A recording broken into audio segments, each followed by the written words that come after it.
I'm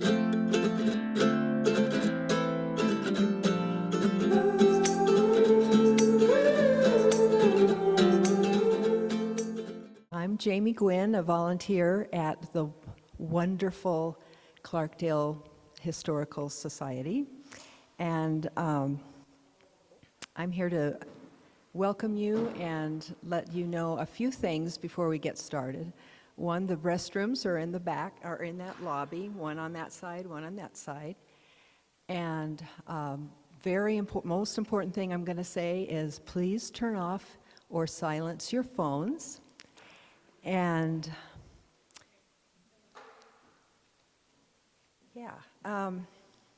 so I'm going to introduce Dan Derrick. We're really excited to have him here today. He was born in the Jerome Hospital in 1949. He lived in Clarkdale until age 6 when the family relocated to Cornville. He graduated from Mingus Union High School, then graduated from Northern Arizona University with a degree in forestry. He spent 36 years working for the U.S. Forest Service. And after retirement, he fought fires for the U.S. Forest Service and Arizona State for another 11 years. He is now really retired and living in Cornville.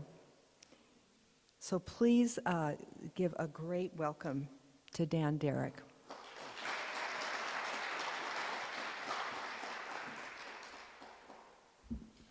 Good morning. Ruth Wicks was on my back for years, and I kept putting her off, and finally I had accepted coming in here from her. There's a lot of history that's just slowly disappearing, and I figured if I didn't do something about it, it's gone. And so that's one of the reasons I volunteered to do this. My parents was Jim and Margaret Derrick, and most of this speech is going to be through my dad's eyes. A lot of it's his pictures and what stories he told. The family's been in the valley here for almost 140 years, both sides of the family. So it's kind of hard to put it into an hour, trying to figure out what to talk about, what not to talk about. And I'm not a public speaker, but hang in there.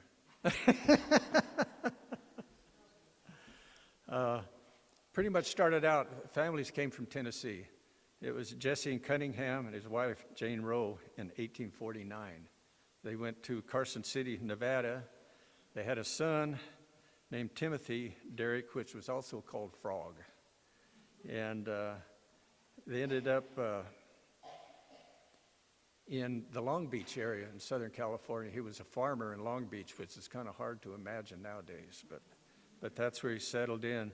He turned around and had a son, Jesse Frank, and he was always known by Frank. And he was born in 1865 and would be my grandfather.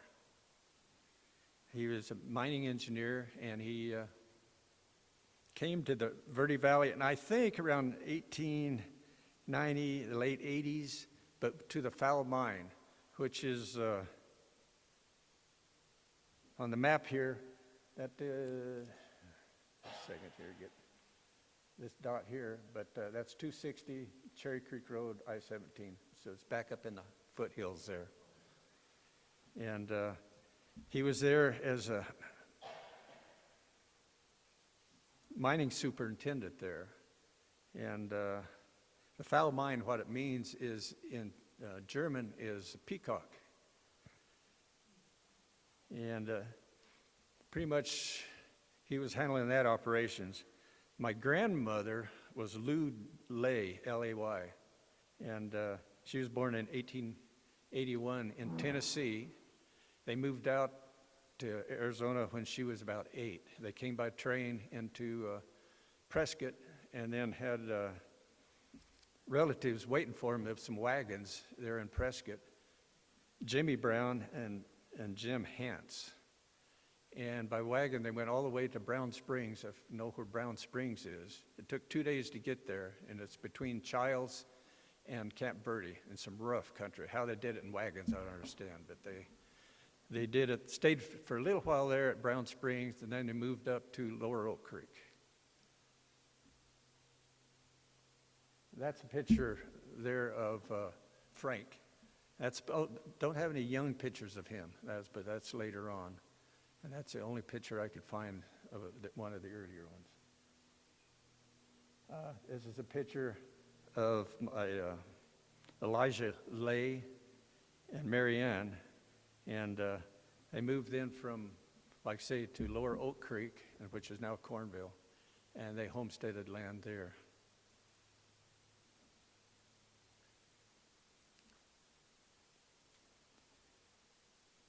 They patented about 240 acres of land in Cornville, which is most of that country from Casey's Corner up toward the school and down toward the creek. Big chunk of that country is what they homesteaded. That's a picture of the family, Mary and Frank. And this is my grandmother here, Lou. He later became a postmaster in Cornville, one of the first postmasters there in Cornville. While they were there, there was a dance held in Camp Verde. So everyone went down, and gatherings like dances was a big deal in the valley here. Usually they lasted all night because no one wanted to drive or go back with horses and stuff during the nighttime hours. Some of my grandmother's friends said, there's a real neat guy there, you got to meet him. So she did, and she ended up marrying him. And that was Frank Derrick. After marriage, they went ahead and moved up to the Foul Mine. And that was in November of 1897 they were married. And then they lived at the Foul Mine for a few years. While there, they had a line of kids, about 7. And Lynn was the first one. He was born in Cornville, 1898. And several of the kids, I think, were born where she had her family. Vin was next, 1900, in Cornville. And then Ethel, 1904, at the Foul Mine. Joe, 1907, also born at the Foul Mine. Jim, my dad, 1910, and the story with him was that, I don't know if they expected problems or what, but they requested a doctor. And it took him 2 days by horseback to get there. Dad was already born, and Frank had delivered Dad.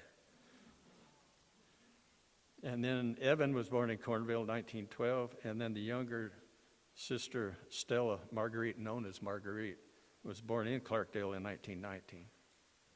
One thing, too, I think the Wambackers were also living down there at that time, what I understand.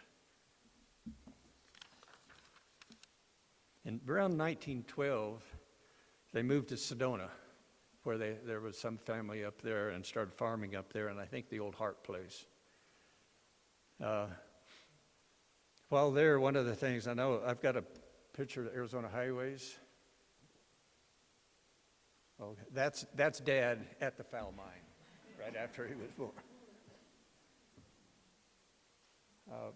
This is when, while they were in Sedona, there was a Christmas party, and I didn't realize it, but I was going through reading Arizona Highways December issue of 2024, and there was Frank's name in it, and got to looking at it, and he was the left-handed fiddle player at the gathering, and so they had shown him, and then little about him playing the fiddle. After around 1914, then they moved down to Lower Oak Creek or Cornville, but as far south as you can get toward the Verde River, and it's called the Stuck Place. And they tried farming there, and farming was tough. One of the stories Dad told was while there, remembered seeing the whistles and everything were blowing at the smelters, and then he saw an airplane come above the horizon, then disappeared, and come find out that was the end of World War I. While they were there, Frank was working trying to homestead in Cornville. And he did get about 80 acres, and that is located,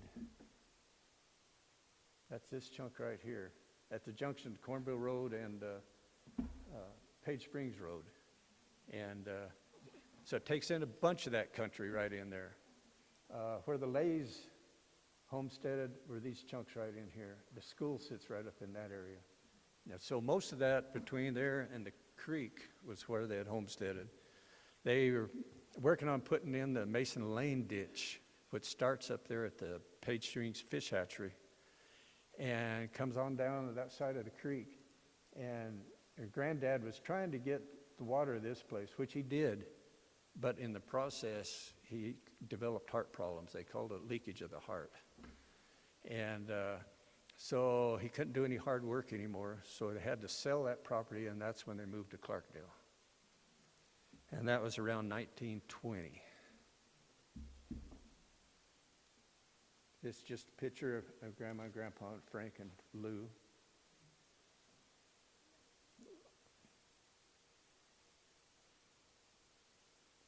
Again, that's Frank. One thing too, I've got tons of pictures of deer and turkeys and fish.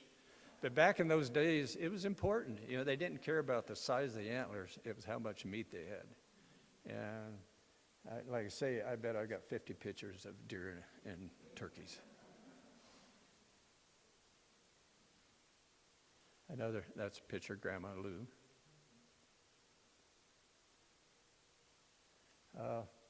Where they ended up settling was, this is Main Street, comes down, the bridge across the river was right here, where it used to cross.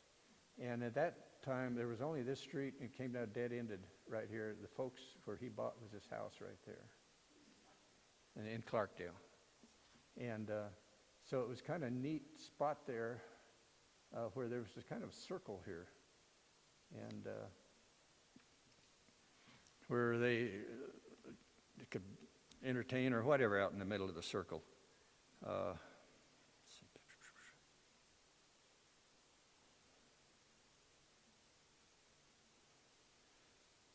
Yeah, he bought the property from Bill Griffin down there, and then Frank got a job in the schools as a janitor. He could handle janitor work, but that was about it. While in Clarkdale, Lynn got a job at the smelter, and he married Mary Keese in 1923. That's Lynn. I think that's up Box Canyon, which is above Clarkdale here. And it didn't matter if it was a carp or catfish, it was food. Go ahead.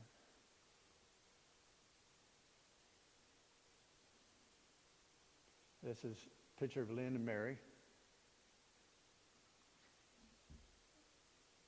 Okay. It's a picture of both of them. And one day, Lynn was going to work at the smelter, and she was washing clothes, but she's using kerosene. Now, in those days, it was tough to find something to clean clothes with. And while he was there, he could see smoke from the smelter and headed home. And the house was on fire. She had bad burns over 70-80% of her body. She died a couple days later on November the 18th, 1946. Lynn worked at the smelter, kept working there until he was 59. Vin worked at the smelter, and he was a crane operator in the smelter, and he married Zina Fuller and had a son, Donald. They later divorced, and then when the smelter closed down, Vin went ahead and moved on to Ajo to work as a crane operator down there. Then Ethel went to work for a telephone company in Prescott until she retired from that job. She married Walter Mays and had 2 kids, Stanley Mays and daughter Jean.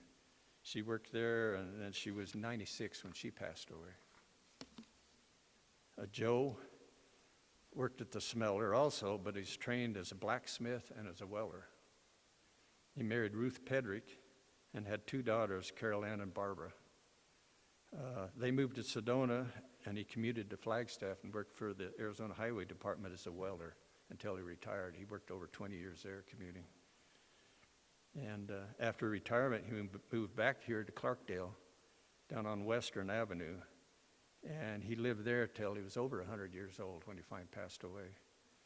Barbie still, I believe, lives in that house. Evan was an accomplished banjo player and guitar player, and he even entertained at the Grand Canyon when he was young, and he played with several individual groups, such as, this is something in between. Don't know what this was here at the auditorium here, but I got to look. I thought that was the same curtains, and that was about 1929. But what I understand, they replaced the curtains here in the 80s, I think. But yeah, it's looks identical, and that's William Clark's initials there on the curtains.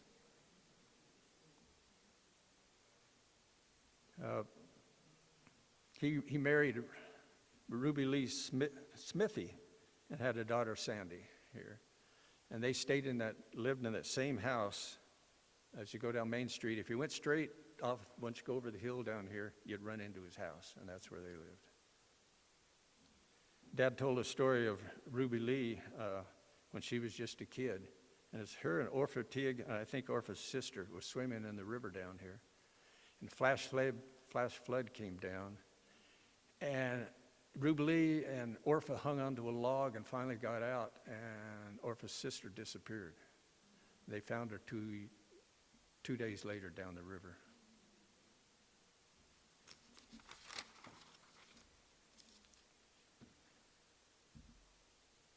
Evan passed away in 1995 at the age of 83, but he was still living in the same house down here. And Stella Marguerite married Sam Skidmore in 1935 and had a son named Little Sammy. One thing she did to make a little extra money was make bosom binders, which are bras nowadays.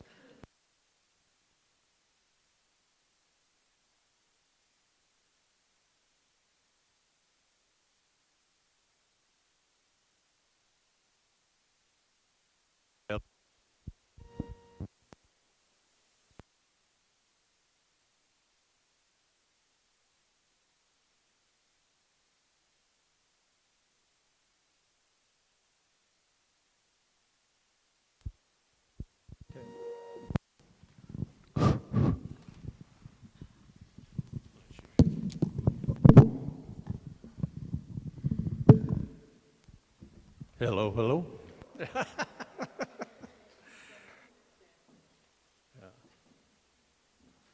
Okay, yeah, I jumped ahead a little bit here. That's Evan there with my dad on the left and Joe on the right in his later years.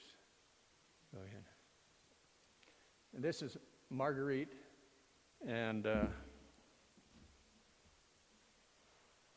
that was little Sammy when he was just a baby.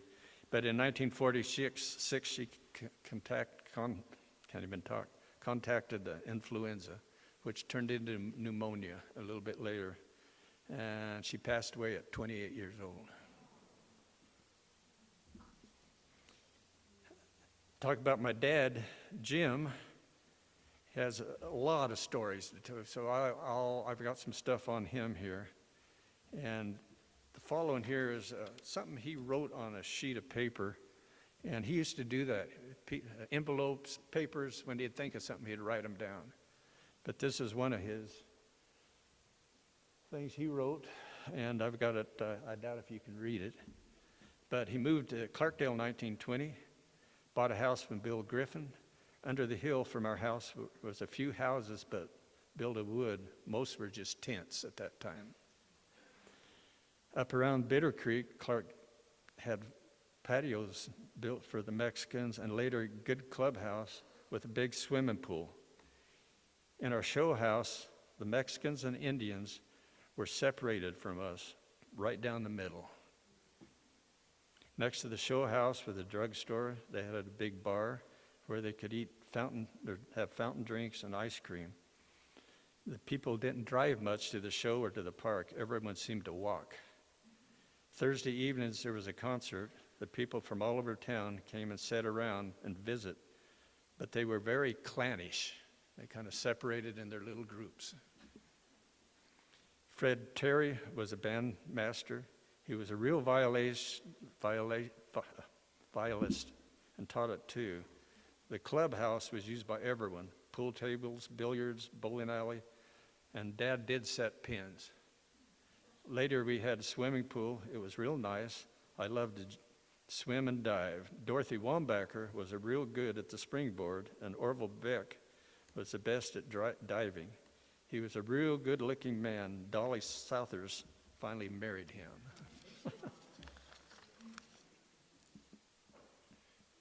Dad left school early because he was trying to help support the family. And like I say, he caddied down over at the golf course for a while. He worked at a lumber yard, a Sterling Springs fish hatchery up in Oak Creek Canyon.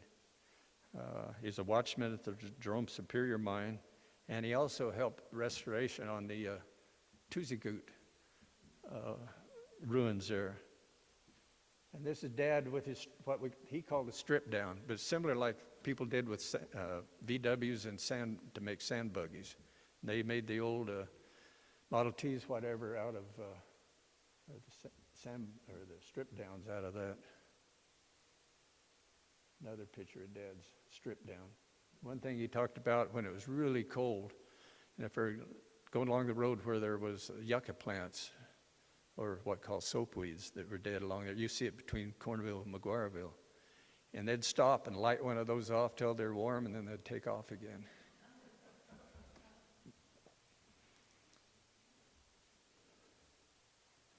In 1929, then he started working at the assay office here in the smelter.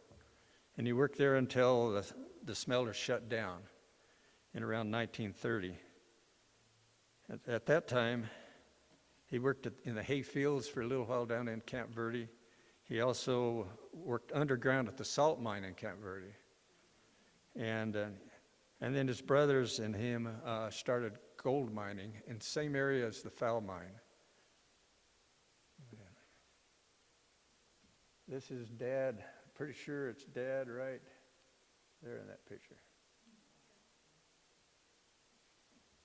Okay. That, again, talked about fish and everything that they relied on. This all came out of Peck's Lake. We used to live out of Peck's Lake. I was telling you, between bass and bluegill and you name it, it had it. Until they drained it, it was quite the fishermen or closed it down. Okay.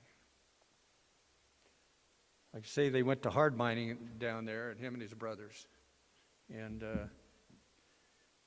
it was a hard life, but one thing Dad was proud about working down there is they stayed off relief. They were able to live on what they mined and then got off the land. One thing, going a little backwards back to 1927. Dad, his brother asked him to go along with him and Jock McGill, who worked in the smelter here also, and was leading William Clark III to go deer hunting. And that was Dad's first trip with him. He got to be real good friends with William Clark III. He was, running things here between Jerome and Clarkdale, the whole operation system at that time. And Dad always called him Bill, or all the guys called him Bill. He wasn't known as William Clark III. He was just Bill. And this is a picture of them getting ready to go on one of the hunts. Bill is right there on the end. My Uncle Lynn's right there. I'm not sure who the other people are in this picture. Okay.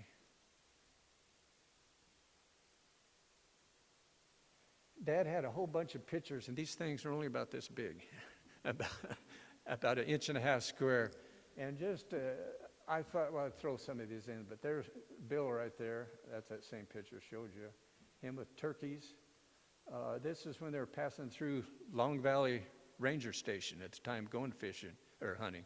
They always camped on Dick Hart's Ridge at Dick Hart Springs, which is, well, now it'd be just east of the Blue Ridge Reservoir. Okay. Just another picture of their camp where they were.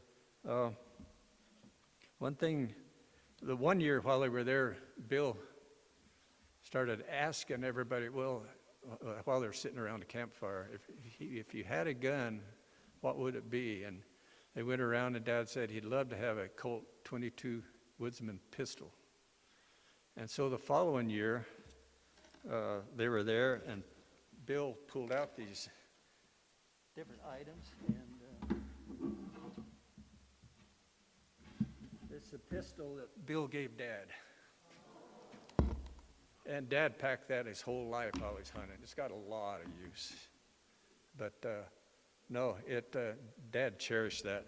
Original scabbard goes with it. Dad had to lace it a few times. But up until his death, he packed that.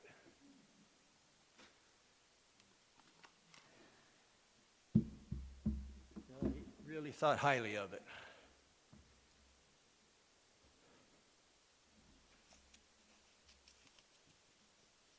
One thing too, Bill became one of Dad's best friends. He, with the hunting, he went, like I say, they went hunting every year together, and then things were going good.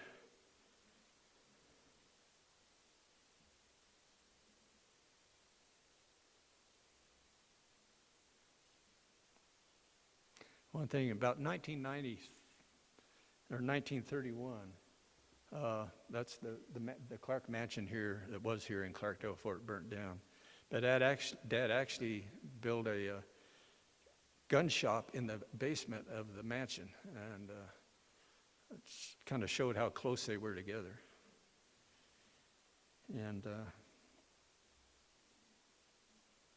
Dad started working at the Clemenceau Airport and as a grader operator, and then later Bill hired him in the airport to do whatever was needed. Just one of the pictures at the airport at Clemenceau. That plane there was Wilbur Baumeick's plane. Dad flew a lot with Wilbur out of there, and he was one of Dad's good friends. And while Dad was there, this was Dad's flight helmet, or what do you want to call it, while he was there. And you get to look at it, very well built after all of these years.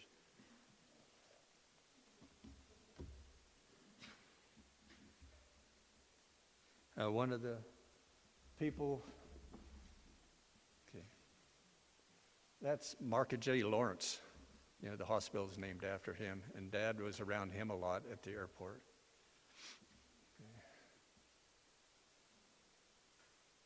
Okay. This one here, Dad was working at the airport, and it's Fearhelm was a pilot. I don't know his first name, but he came out of the hangar out to the airplane singing a World War I song, and I can't remember. Dad always said what it was, but I can't remember.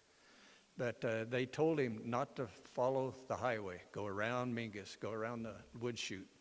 He decided to follow the highway and got caught up in one of the canyons and didn't make it.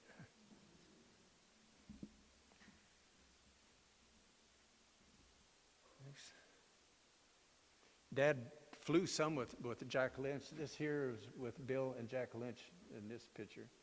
And one time, Dad flew with him looking for a plane that was supposedly down. Flew between here and Kingman, and they thought they had found it, but it turned out to be sheep sheds. But Dad went along, as Dad called it, well, with the parachute. If they found something, he would jump out and see if he could help. But they went on to Kingman and nothing, so they came back. At this time, with Dad, life was good. Everything was going forward.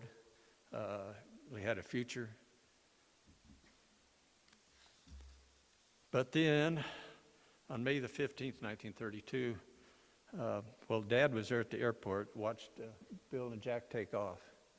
And they went out over the White Hills doing their practice and doing blind flying, which was instrument flying nowadays. And Jack had had over 200 different people or pilots he had trained up to this point, very well at it. And how they did it was usually the guy being trained had a hood over him so he couldn't see what he was doing. And then Jack would have been in the back, where he could see. But something went wrong. They went into a spin in the White Hills, the other side of Tuzagoot, and never pulled out of the spin. Bill was 36 and Jack was 43 at that time.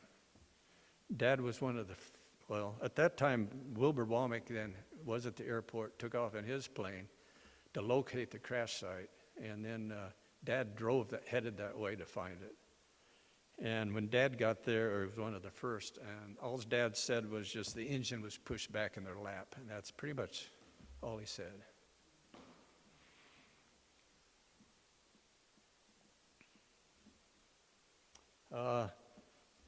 Bill and Jack's bodies were taken to California by rail, and then Bill was buried in the family mausoleum there in Hollywood at the Forever Cemetery. Come find out, though, when I was doing research, my grandfather, Frog, is also buried in the same cemetery. Dad at the time didn't realize that. After the accident, Bill's wife had Dad and his brother Lynn drive Bill's Cord Special, and this is just only example I could find of it, out to their house in Malibu, where Dad stayed there and Lynn stayed in Malibu for several days before they came back. Another time, after the crash, you can go ahead. But after that, Dad and Wilbur Womack was going to drop flowers on the site of the crash, and I don't know if it was the following year or what, and started heading that way, and the engine started cutting out on them. Dad threw the flowers out somewhere between the crash site and the airport, not sure where. And they limped back in and barely landed at the airport when the engine seized up. After that, things were kind of in turmoil with Dad. And in June 1935, he went back to the smelter after it opened up. He returned there as firing boilers to start with. Then he was promoted to the powerhouse, and then later advanced to the switchboard as a switchboard operator. And then just one thing with Dad on his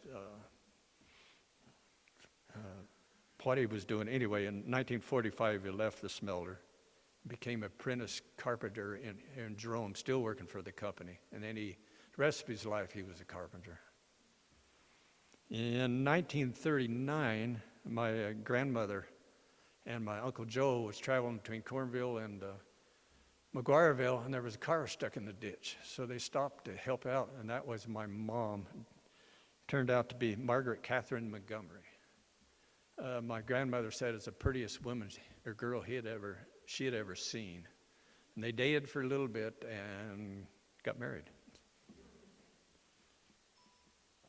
When they got married in 1940, Mom was 20 and Dad was 30. Frank, back to him.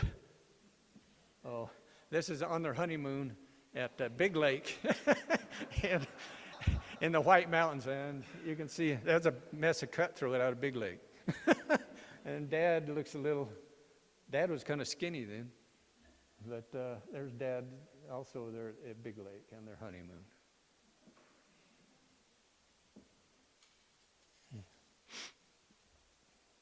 Again, meat, food.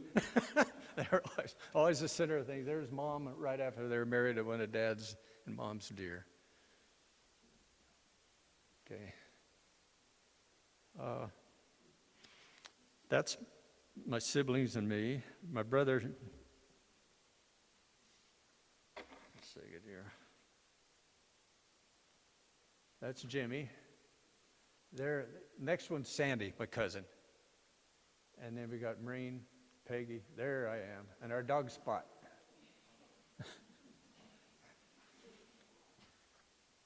Ron came along later when we were in Cornville. He was born in 1957. Down there where we lived is a great place to live. A lot of different, I don't know, it's almost like a different town. We were below the railroad tracks. And in this picture here, that actually is the original house. That's about the only picture I found of the house down there.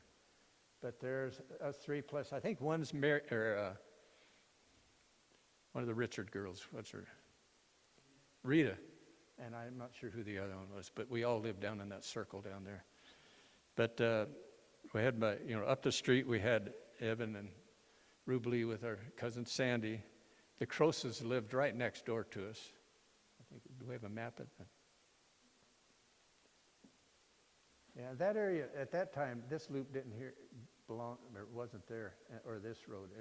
The road came up in here and dead ended, and this is kind of our circle of houses. And again, this is where the railroad tracks was. They had shipping pens and stuff for cattle were down in this area where I think the sewer plant is now. But that was a dead-end road that we lived on, and it's a fantastic place to live. The Crosses, the Starkeys were down there. The Beltses lived up the road.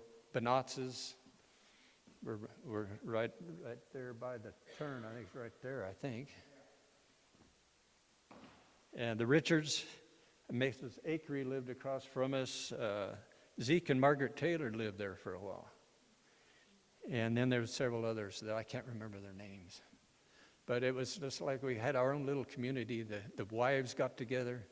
And at Christmas, what I understand, I heard is that circle, that actually had a bonfire of Christmas trees, burned tumbleweeds in it as a family or a community event, but just kind of separate from everybody else.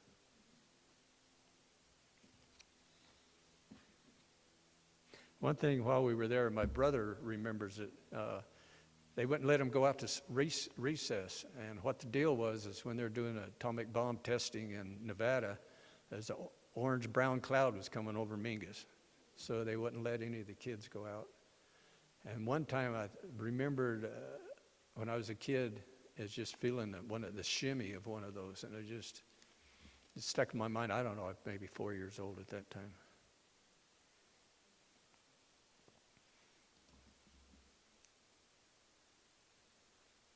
One of the people that lived up the hill from us, and it's about the same age as my brother, was Vincent Randall. And then there was also Vernon. We always knew him as just Pinky and Buff. I didn't know Vincent had another name. It was just Buff of Buffalo the whole time. I think I was in college before I found out that he had another name. But they were always around the house because my brothers were roughly same age as him. I grew up, when I was born, he was there. And I jumped ahead a little bit again here. This is a kindergarten class here, Mrs. Forgot her name. Pardon? Mrs. Mize? Yep, she was our teacher. And I'm up here right there in the corner, and a lot of these people I graduated high school with, and there's still some of them around. Okay. This is a picture in our place there of Pinky and playing in our yard. I couldn't find any early pictures of Vince or Buff. I went through everything and I couldn't find any. This is a late picture of Pinky and Dad. Okay. With Buff, a lot of experiences with him. Dad was always taking him hunting.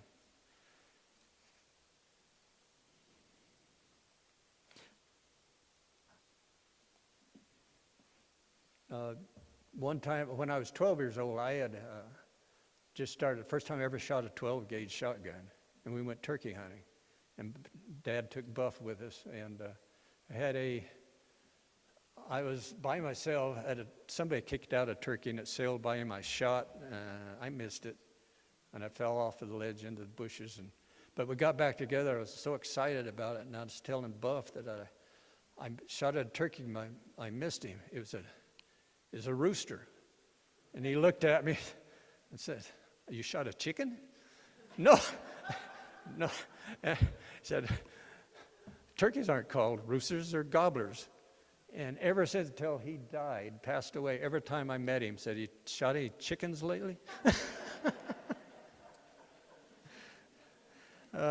Another time, Pinky, I guess, got really sick. And Pinky's mom, her name was also Lou, didn't have a way to get him to the hospital. He told Buff, "Go ahead, go down to Mr. Derrick's place and tell him what's going on. And he can hopefully come up and drive us to the doctor's office." Well, Buff ran all the way down the hill and got Dad, and they made it to the hospital, and Pinky survived then for whatever was going on with him.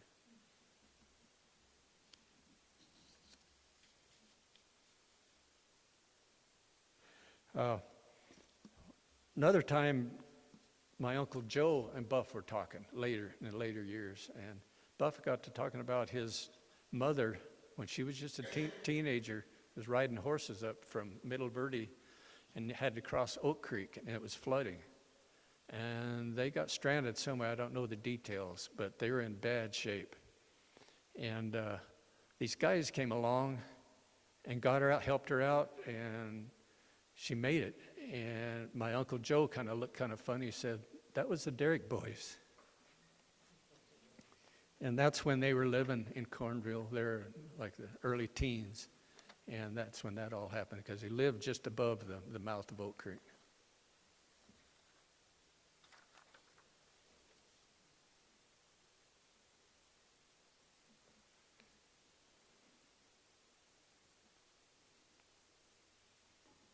I jumped ahead on a lot of this stuff,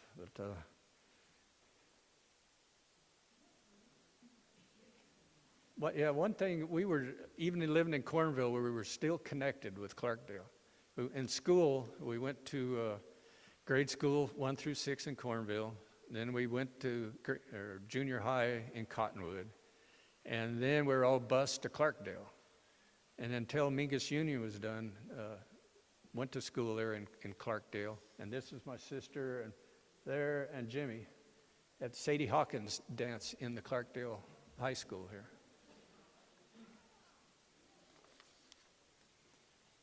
And then after Mingus was formed, well, then we were crawled up the hill every day to the school in Jerome in the buses, which took forever. So it was quite a commute from Cornville all the time up to Jerome.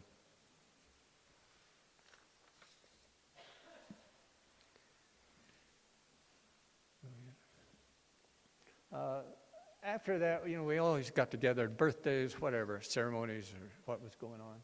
In this picture, this is my grandmother on her 98th birthday. We've got Joe, Ruth, Evan, Ethel, Rubelee, my mom, and Dad, I think, was taking the picture.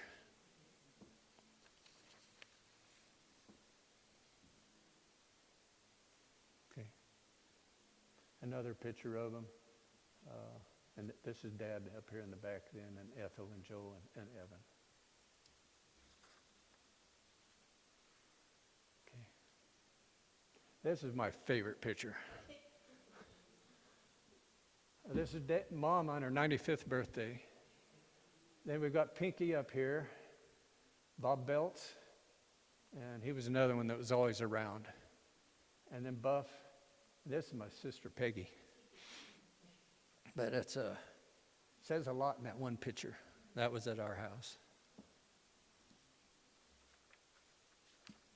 Okay. This is a later picture. There's Mom and Dad. I almost look the same here. My younger brother Ron, Jimmy, Peggy, and Maureen. And that was about one of the last times I think we were all together. Today, my brother's in the audience, back over here. Raise your Marine's in the very back. My wife, Sue, running the pictures. And we got my daughter, Tracy, and Mike. And that's a real quick run of our families. And I'd like to talk a lot more, but it's just trying to figure out how to get it all crammed in. So, any questions? I do have some pictures up here. One was one. Oh, okay. Hello? Okay.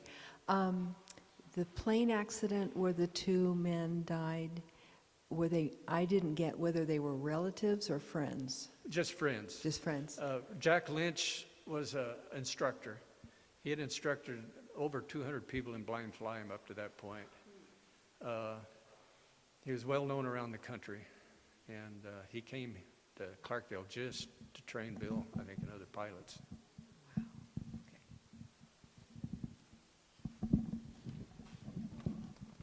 Question?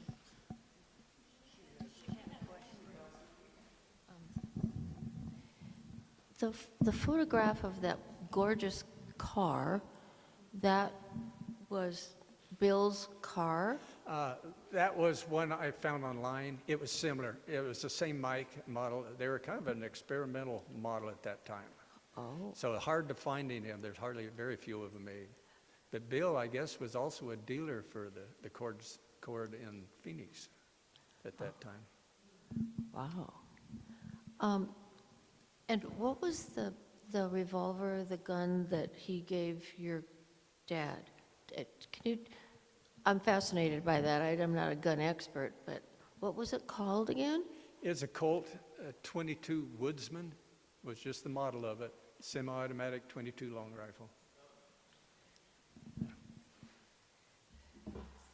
I've got this lock on here just in case people got excited with me handling a gun up here. Got excited, yeah. But that is it. It's just I'll have it out here if you want to see what it is. Dad made the grips for it. It's really snazzy grips for that time, that age. What would you use that gun for? It's small caliber.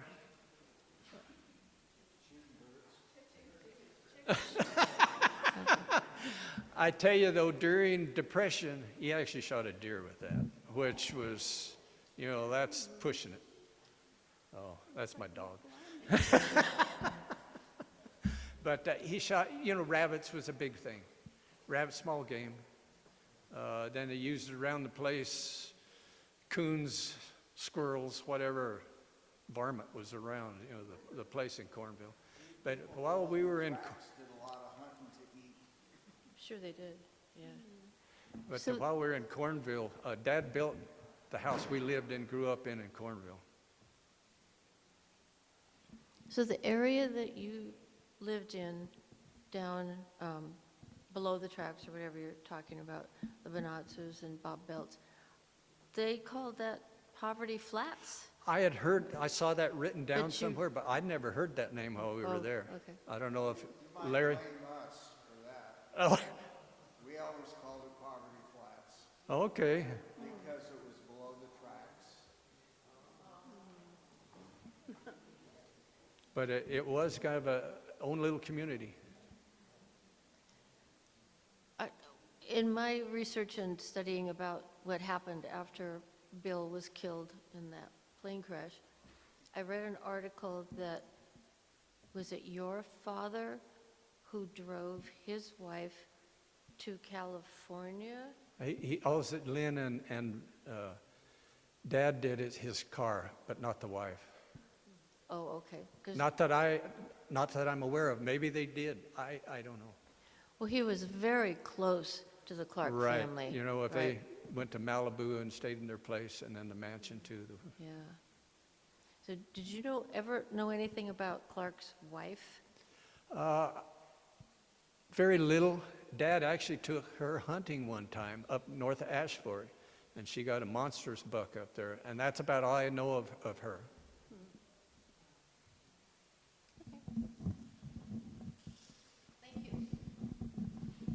Any other questions? Don, where did your family live in Cornville after you moved out there? Pardon? Where did your family live in Where Cornville? it's, if you know where Lawyer Road is, if you're going in, you go down it about a mile, hang a left down by the creek. That's where the Lay's finally ended up and we ended up, it used to be the Lay's place. I think for $1, they sold to the Derricks way back when. And so that's where Dad built the house down by the creek, a little too close to the creek. Oh, yeah? But growing up, we were in the creek all the time. You know, that was our life, playing in the creek. You say too close, does that mean that you got flooded? Floods were real close. But before we left, or after we left Clarkdale, I didn't know how to swim. And I know with the creek next to it, the folks wanted me to learn how to swim, so I spent the summer back with Evan and Rube Lee here in Clarkdale and learned how to swim in the pool behind the place here.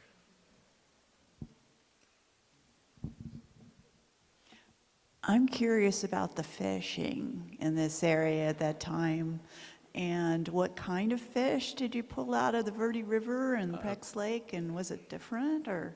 The Verde River pretty much was catfish and carp back then. You know, there may be occasional bass, bluegill. But in Peck's Lake, when I was young, there was actually Michigan perch in there. We caught a lot of Michigan perch out of there. Bass, crappie, bluegill, all the warm water species. That and Peck's Lake, I think, it's kind of gotten forgotten, but everything was done there. You know, from fireworks to people recreating, swimming. They actually had to poison the weeds quite often because it got bad, you know, with weeds. But even skiing on Peck's Lake.